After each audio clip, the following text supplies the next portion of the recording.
I can't বাবা, I am sorry.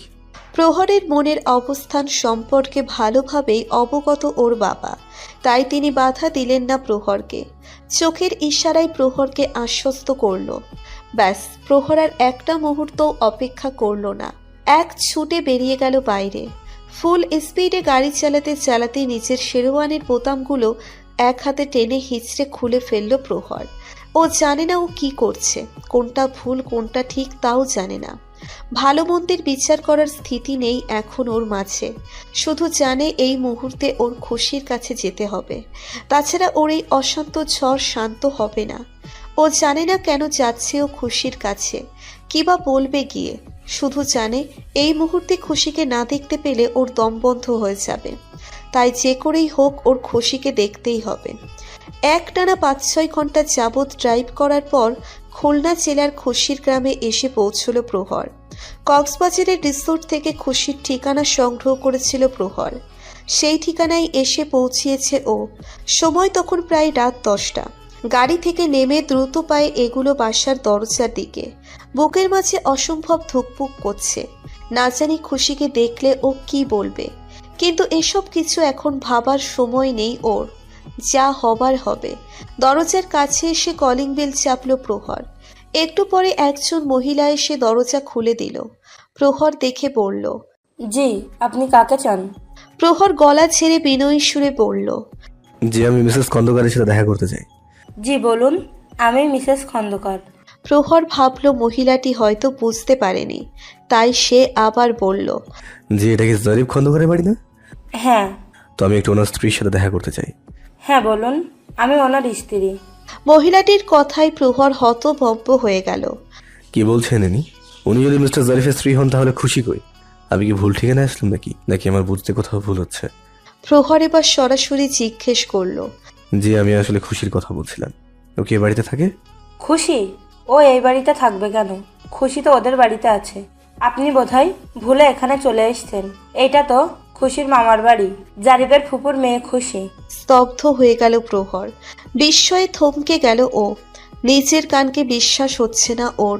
মহিলাটি কি সত্যিই বলছে? তার মানে কি খুশি মিথ্যে বলেছে ওকে? খুশির কি তাহলে বিয়ে হয়নি? এই মুহূর্তে প্রহরের কি অনুভূতি হচ্ছে তা ও নিজেই জানে না।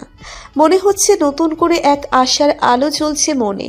প্রহর জিহ্বা দিয়ে ঠোঁট ভিজিয়ে থমকিত কণ্ঠে বলল, খুশির বাড়িটা কোন দিকে? মহিলাটি হাত উঠিয়ে সামনে ইশারা করে বলল, ওই তো সামনের রাস্তা দিয়ে এগিয়ে চলে গেলে 4 বাড়ি পরেই ওদের বাড়ি। জি, অনেক ধন্যবাদ। প্রহর দ্রুত পা ফেলে সেদিকে এগিয়ে গেল। এইটুকু রাস্তা যেন আজ 1000 মাইলের দূরত্ব মনে হচ্ছে। মনের মাঝে তুমুল তোড়পাড় চলছে প্রহরের। হৃদস্পন্দনের গতি বেড়ে যাচ্ছে অস্বাভাবিকভাবে।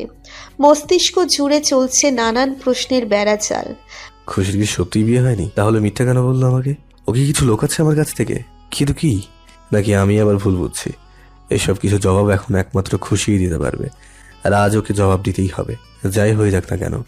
ভাবনা চিন্তার মাঝেই প্রহর এই মহিলার বর্ণনা অনুযায়ী খুশির বাড়ির সামনে চলে এলো। তবে বাড়ির সামনে অ্যাম্বুলেন্স দাঁড়িয়ে থাকতে দেখে ভ্রু কুঁচকে এলো প্রহরের। অজানা কোনো ভয়ে প্রচুর অশান্ত হয়ে গেল মনটা। অ্যাম্বুলেন্স? খুশির বাড়ির সামনে অ্যাম্বুলেন্স কি করছে? কারো কি কিছু হয়েছে? খুশির কিছু? না না, কি ভাবছি? খুশির কি হবে? ওর কিছু হবে না, ও একদম ঠিক আছে। আমি নিশ্চয়ই আবারও ভুল বাড়িতে চলে এসেছি। হ্যাঁ, এটা খুশিদের বাড়ি না। নিজের মনকে এসব বোঝ দিয়ে ওখান থেকে সরে যেতে কদম বাড়ালো প্রহর। তবে এক কদম এগুতেই হঠাৎ হৃদস্পন্দন অসম্ভব জোরে অধিকম্প আরম্ভ করে দিল। থমকে গেল প্রহরের কদম, আর এগোতে পারল না ও। ধীরে ধীরে পাশে ফিরে তাকালো প্রহর।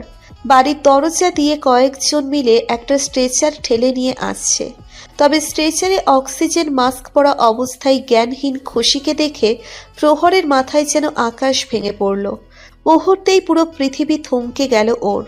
অনুভূতিরা সব শূন্যের কোঠায়। চোখের সামনে যা দেখছে তা কোনো মতেই মানতে চাইছে না ও। এটা আমার খুশি না, এ হতেই পারে না, এটা খুশি। আমি নিশ্চয়ই ভুল দেখছি, মাথা নষ্ট হয়ে গেছে আমার। কিসব আবল তাবল দেখছি আমি। প্রহর চোখ বন্ধ করে জোরে জোরে নিঃশ্বাস টেনে নিজের মাথার এলোমেলো ভুল ভাবনাগুলোকে ঝেড়ে ফেলতে চাইল, কিন্তু না, বাস্তবতা ওকে আবারও প্রবল বেগে আঘাত করলো। চোখ খুলে তাকিয়ে সেই একই দৃশ্য দেখতে পেল প্রহর। এতক্ষণে খুশির পরিবারের সবাই বেরিয়ে এসেছে। কান্নারত নিভানকে দেখে প্রহরের সব ভ্রম পরিষ্কার হয়ে গেল। মন না মানলেও ওকে এই বিষাক্ত সত্যটা মানতেই হলো। আতঙ্কে হৃৎপিণ্ড প্রচণ্ড বেগে কাঁপছে। হাত পায়ের বোধশক্তি যেন হারিয়ে ফেলছে প্রহর। কোনো রকমে কাঁপা কাঁপা পায়ের সামনে এগুলো প্রহর। তারপর হঠাৎ এক ছুটে চলে গেল খুশির কাছে। খুশির কাছে দুই হাতে খুশির মুখটা ধরে ভয়ার্থ কম্পিত গলায় বলল, খুশি? এই খুশি? খুশি রানী, কি হয়েছে তোমার? এইভাবে শুয়ে আছো কেন? এটা সব কি লাগিয়ে রেখেছো? প্লিজ ওঠো না, কথা বলো না আমার সাথে। হঠাৎ প্রহরকে দেখে সবাই হতবাক হয়ে গেল। অপরিচিত কাউকে খুশির জন্য এমন পাগলামি করতে দেখে বিস্মিত হয়ে গেল সবাই। খুশির বাবা রাকিব হাসান প্রহরের হাত ধরে খুশির কাছ থেকে সরিয়ে দিয়ে বলল, এই ছেলে, কে তুমি? আমার মেয়েকে কিভাবে চেনো? প্রহর কিছু বলতে যাবে তার আগেই আচমকা নিভান এসে প্রহরকে জড়িয়ে ধরে কেঁদে দিল। কাঁদতে কাঁদতে বলল, ভাইয়া, কোথায় ছিলে তুমি? এত দেরি কেন করলে আসতে? তুমি তো বলেছিলে তুমি আপুকে সবসময় ভালো রাখবে, কখনো কোনো কষ্ট পেতে দিবে না। তাহলে আমার আপু এত কষ্ট পাচ্ছে কেন? আপুর এত কষ্ট আমার সহ্য হচ্ছে না ভাইয়া, প্লিজ আমার আপুকে ঠিক করে দাও তুমি। প্রহর কি বলবে? ও তো নিজেই রক্তশূন্য হয়ে পড়ছে। নিভানের কথায় মনে হচ্ছে ওর কলিজায় কেউ খামছে ধরেছে। খুশির যে কিছু একটা হয়েছে এই বিষাদময় সত্যটা না চাইতেও ওকে মানতে হচ্ছে। নিভানের কথায় খুশির পরিবারও এতক্ষণে বুঝে গেল ছেলেটা কে। খুশির বাবা প্রহরের দিকে তাকিয়ে বলল, তাহলে তুমি কি প্রহর? প্রহর বলে উঠল, জি আঙ্কেল, আমি প্রহর। আঙ্কেল, খুশির কি হয়েছে? ওকে এইভাবে নিয়ে যাওয়া হচ্ছে কেন? প্লিজ বলুন না। খুশির বাবা হু হু করে কেঁদে উঠল। কান্না জড়ানো কণ্ঠে সবটা খুলে বলল প্রহরকে। সবটা শুনে প্রহরের পায়ের নিচ থেকে মাটি সরে গেল। অনুভূতি শূন্য পাথর হয়ে গেল প্রহর। হৃদস্পন্দনের কম্পন যেন বন্ধ হয়ে গেল। হাত পা কাঁপছে থরথর করে। শরীরের ভর ছেড়ে দিয়ে ঠাস করে নিচে বসে পড়ল ও। ওর চোখের সামনে সব অন্ধকার দেখতে পাচ্ছে। হসপিটালের বেডে নিথরভাবে শুয়ে আছে খুশি। হাতে লাগানো স্যালাইন, মুখে অক্সিজেন মাস্ক। কিছুক্ষণ পূর্বে জ্ঞান ফিরেছে। দুর্বল শরীরে চোখ বুজে আছে। আস্তে করে দরজা খুলে মৃদু পায়ে এসে দাঁড়ালো প্রহর। রক্ত লাল ব্যথিত চোখ তুলে তাকালো খুশির পানে। প্রহরের মনে হচ্ছে এতদিনের কষ্ট বেদনা সবই যেন তুচ্ছ ছিল। যথার্থ মর্ম পীড়া কি জিনিস সেটার উপলব্ধি তো আজ বুঝতে পারছে ও। খুশিকে এই অবস্থায় দেখার চেয়ে ভয়াবহ যন্ত্রণা আর কিছুতেই নেই। নিজের হৃদহরিণীকে এই অবস্থায় দেখার চেয়ে তো মৃত্যুও বোধহয় সুখকর। সবকিছু যেন এক ভয়ঙ্কর স্বপ্ন মনে হচ্ছে। এটা যদি সত্যিই স্বপ্ন হতো তাহলে প্রহর সারা জীবনেও আর কখনো ঘুমাতো না। এমনটা আমার খুশি রানীর সাথেই কেন হলো? খুশির জায়গায় নিজের কেন হলো না? আমার মাসুম পরিটা তো পীড়া কিভাবে সহ্য করছে? প্রহরের ভেতরটা যেন ক্ষত বিক্ষত হয়ে যাচ্ছে। প্রহর কাঁপা কাঁপা পায়ের সামনে এগুলো। কারোর পায়ের আভাস পেয়ে দুর্বল চোখ দুটো ধীরে ধীরে মেলে তাকালো খুশি। প্রহরকে এই মুহূর্তে এখানে দেখে চমকে গেল খুশি। মনের ভ্রম ভেবে নিল ও। মনে করছে ও হয়তো ভুল দেখছে। খুশি বন্ধ করে আবার তাকালো। না, আবারও প্রহরকে দেখতে পেল ও। আঁতকে উঠল খুশি। প্রহর, ও এখানে কি করছে? ওর না আজকে বিয়ে? তাহলে কি ও সব জেনে গেছে? না না, এ হতে পারে না, ও জানতে পারে না কিছু। খুশি নাকের অক্সিজেন মাস্কটা খুলে রেখে জোরপূর্বক হাসার চেষ্টা করে বলল, আরে তুমি এখানে কোনো কাজে এসছো বুঝি? আসলে আমার হালকা একটু মাথা ব্যথা করছিল। তুমি তো জানোই এমন সময় এসব একটু আধটু হয়, তো তাই আমার হাজবেন্ড এখানে নিয়ে এসছে। ও না একটু বেশি পাগল, আমার একটুখানি কিছু হলেই পাগল হয়ে যায়, সাথে সাথে হসপিটালে নিয়ে আসে। খুশির কথার প্রহরের মাঝে কোনো প্রতিফলন দেখতে পাচ্ছে না। প্রহর একইভাবে খুশির দিকে বেদনার্ত করুণ চোখে তাকিয়ে ধীরে ধীরে এসে খুশির বেডের পাশে এসে ফ্লোরে হাঁটু গেড়ে বসে পড়ল। লাল অশ্রুসিক্ত চোখে স্থির দৃষ্টিতে খুশির মুখপানে তাকিয়ে রইল। প্রহরের এই চাহনি দেখে খুশি বুঝে গেল প্রহর নিশ্চয়ই সব জেনে গেছে। খুশি প্রহরের এই চাহনি নিতে পারছে না। খুশি ধরা গলায় বলল, এমনভাবে তাকাবে না, তাকাবে না এভাবে আমার দিকে। প্রহরের চোখে নোনা জল নীরবে গড়িয়ে পড়ছে। প্রহর কান্না চড়ানো কণ্ঠে বলে উঠল, I hate you. I hate you, খুশি। I hate you. I just hate you. তুমি এতটা স্বার্থপর কিভাবে হতে পারলে? আমি তো তোমাকে আমার জীবনের সুখের ভাগিদার করতে চেয়েছিলাম, কিন্তু তুমি তো আমাকে তোমার দুঃখের ভাগিদার হওয়ারও সুযোগ দিলে না। কিভাবে হলে এতটা স্বার্থপর? সব কষ্টগুলো একাই নিতে চাচ্ছিলে। সম্পর্কটা তো আমাদের দুজনের ছিল, তাহলে তুমি একাই কিভাবে দুজনের ফয়সালা করে ফেললে? কেন বলো? খুশিও পারল না চোখের বাঁধ আটকে রাখতে। কান্নাচরিত কণ্ঠে বলল, কারণ আমি তোমাকে আমার এই অনিশ্চিত জীবনের সাথে জড়াতে চাই না, যেখানে আমার জানা নেই আর কয়টা দিন আমার আয়ু আছে। আজকের দিনটাও পার করতে পারবো কিনা তার ভরসা নেই। প্রহর আর থাকতে পারল না। উঠে গিয়ে খুশিকে আষ্টে পৃষ্ঠে জড়িয়ে হু হু করে কেঁদে উঠল। কাঁদতে কাঁদতে বলল, কিচ্ছু হবে না তোমার, আমার কলিজাটার কিচ্ছু হবে না। আমি কিছু হতেই দেবো না, তুমি একদম সুস্থ হয়ে যাবে। খুশিও প্রহরকে জড়িয়ে ধরে কেঁদে উঠল। কিছুক্ষণ পর প্রহর নিজেকে একটু সামলে নিয়ে খুশির চোখের পানি মুছে দিয়ে কপালে চুমু খেয়ে মায়াভরা কণ্ঠে বলল, আর কাঁদে না, আমি এসে গেছি না, সব ঠিক করে দেবো। খুশির হঠাৎ প্রহরের বিয়ের কথা মনে পড়ল। খুশি প্রহরকে ছেড়ে দিয়ে চোখ নামিয়ে মলিন কণ্ঠে বলল, তোমার এখান থেকে যাওয়া উচিত প্রহর। তুমি এখন অন্য কারোর, বিয়ে হয়ে গেছে তোমার। প্রহর স্বাভাবিক সুরে বলল, হ্যাঁ, বিয়েতে হয়েছে, তাও 2 বছর আগে। এবার দুষ্টু পরির সাথে, আর আমি আমার বউয়ের কাছেই আছি। খুশি বিস্ময়কর চোখে তাকিয়ে বলল, মানে তুমি কি আজ বিয়ে করনি? বউ থাকতে বিয়ে করবো কেন? হেয়ালি করো না, ঠিক করে বলো। আরে না রে পাগলি, প্রহরের জীবনে খুশি ব্যতীত অন্য কোনো নারীর জায়গা নেই। হ্যাঁ, আগের মাথায় বিয়ের সিদ্ধান্ত নিয়েছিলাম, কিন্তু শেষ পর্যন্ত আর ক্ষমতা হয়নি আমার জীবন যে শুধুই আমার খুশি বয়। তুমি ভাবলে কিভাবে আমি তোমাকে ছাড়া কখনো ভালো থাকবো? তুমি বিহীন তো আমার হৃদয়ের স্পন্দনই চলবে না। ভালো থাকা তো অনেক দূরের কথা। তাহলে তাহলে ওই ছবি? কোন ছবি? খুশি প্রহরের ফোনটা নিয়ে ওই ছবিটা বের করে দেখালো। প্রহর ছবিটা দেখে বলল, আর এটা হয়তো ফাহিম কোনো এক সময় তুলে আপলোড করে দিয়েছে।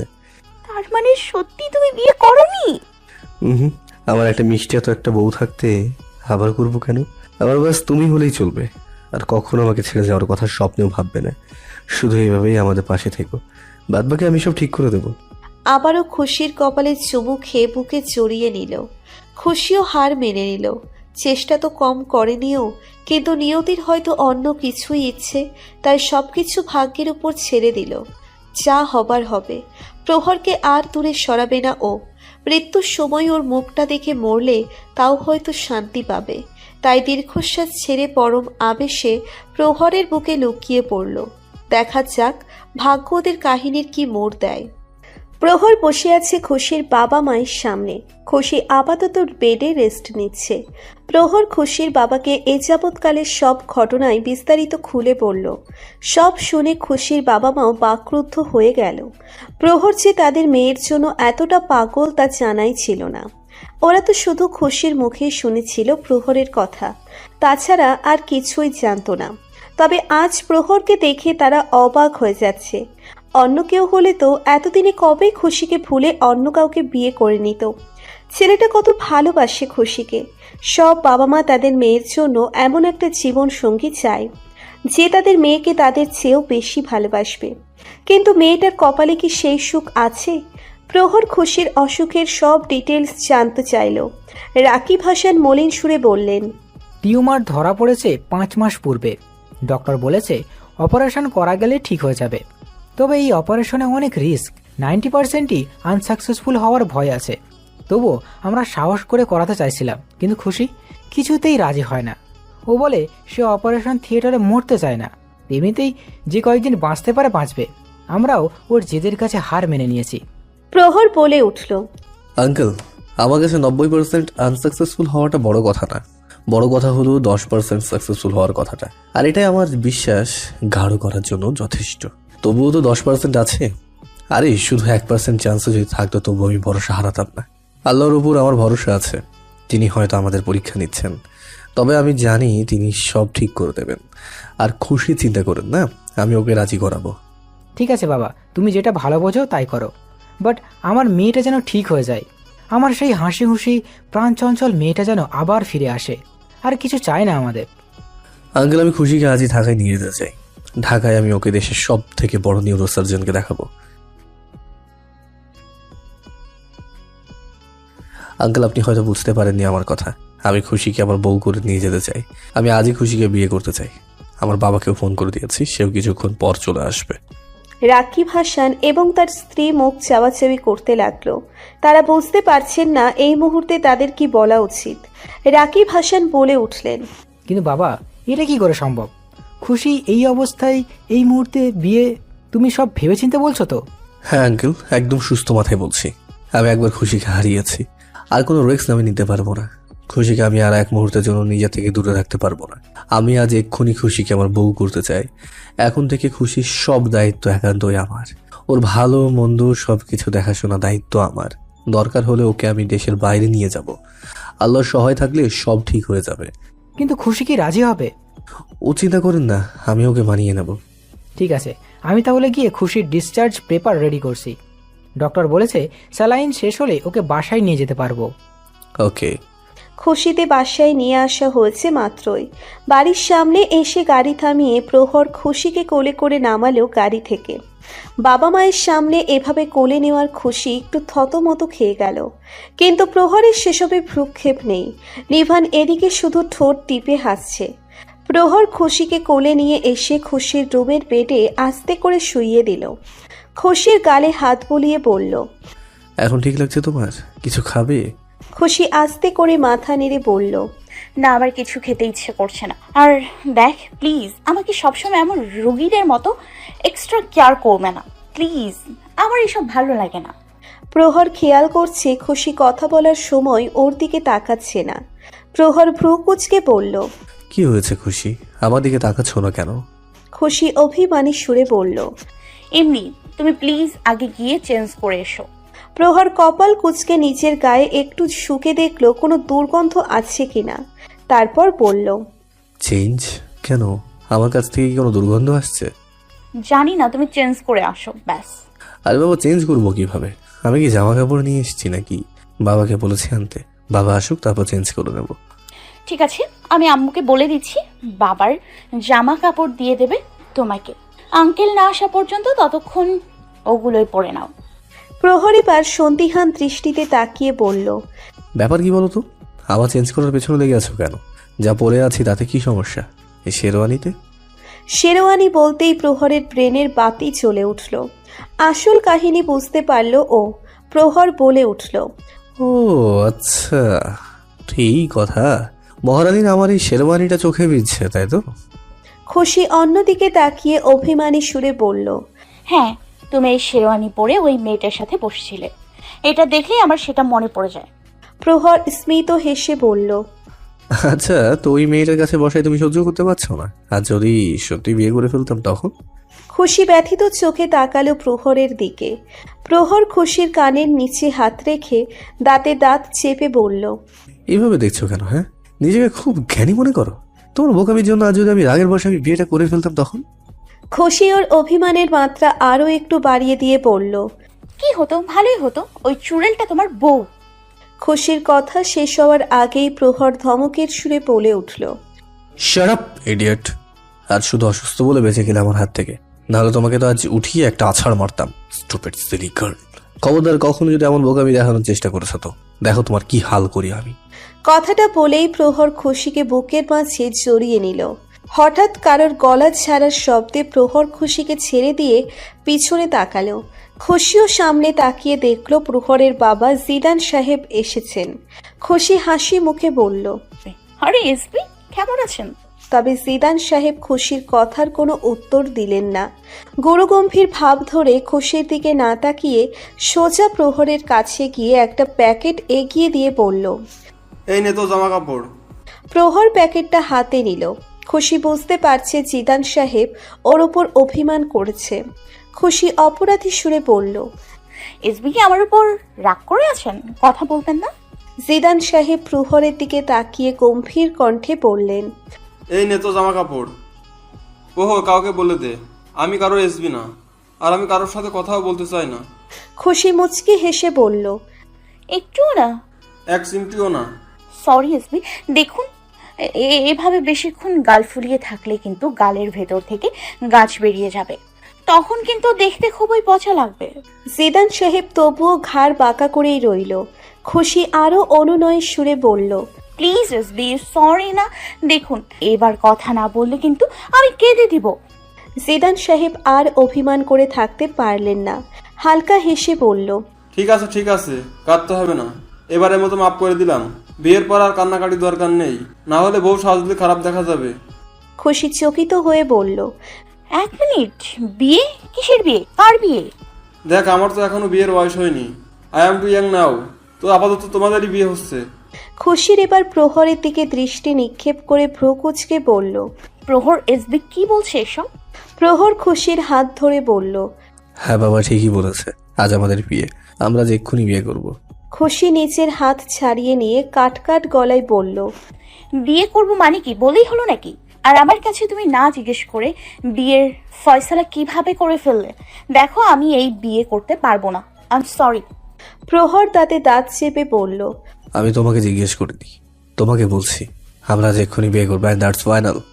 দেখো প্রহর, বোঝার চেষ্টা করো, আমার এই অনিশ্চিত জীবন নিয়ে কোনো সম্পর্কের বাঁধনে জড়ানোটা মোটেও ঠিক না। আমরা সামনাসামনি আছি, এটাই যথেষ্ট। বিয়ের বন্ধনে আবদ্ধ হওয়ার কি দরকার? পরবর্তীতে তুমি এক অসম্পূর্ণতার মাঝে ভুগবে, এটা আমি একদমই চাই না, প্লিজ। তুমি আমার মনের মানুষ, মনেরই ভেতর, তুমি আমার মনের মানুষ, মনেরই ভেতর। খুশি সিঁড়ি বেয়ে প্রহরের কাছে যেতে যেতে গাইল, তুমি আমার জান বন্ধু, অন্তরের অন্তর। প্রহরের পাশে এসে বসে গাইল, তুমি আমায় করো না কো কোনো দিনও পর। খুশি প্রহরের হাত ধরে নিচে আনতে আনতে গাইল, তুমি আমার মনের মানুষ, মনেরই ভেতর।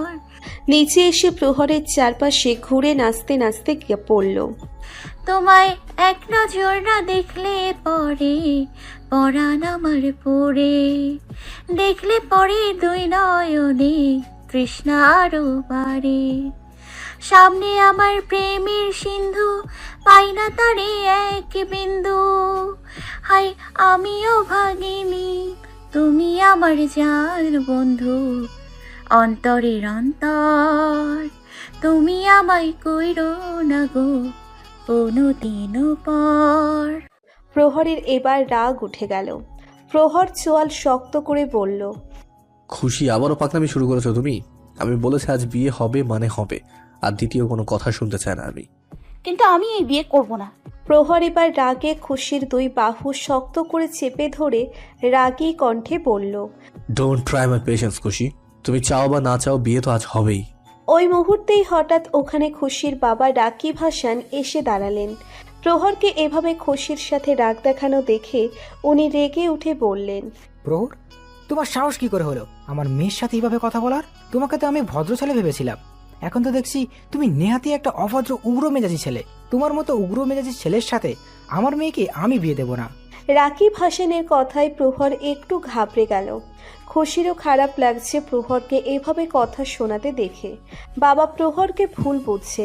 প্রহর কিছু বলতে যাবে তার আগেই জিদান সাহেব তেতে উঠে রাকিব হাসানের উদ্দেশ্যে বলে উঠলেন, দেখুন, আমার ছেলের সম্বন্ধে একদম উল্টোপাল্টা কথা বলবেন না।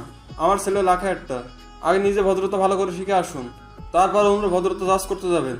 হ্যাঁ, আপনিই তো বললেনই, নিজেরটা সবসময় সবার কাছে ভালোই মনে হয়, যেমন ছেলে তেমন তার বাপ।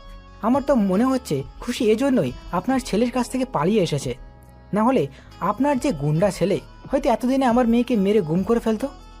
এই যে মিস্টার, মুখ সামনে কথা বলুন। আপনার সাহস কি করে হলো আমার ছেলেকে গুন্ডা বলার? দেশের সেরা টপ 10 ইয়াং বিজনেসম্যান আপনি গুন্ডা বলছেন?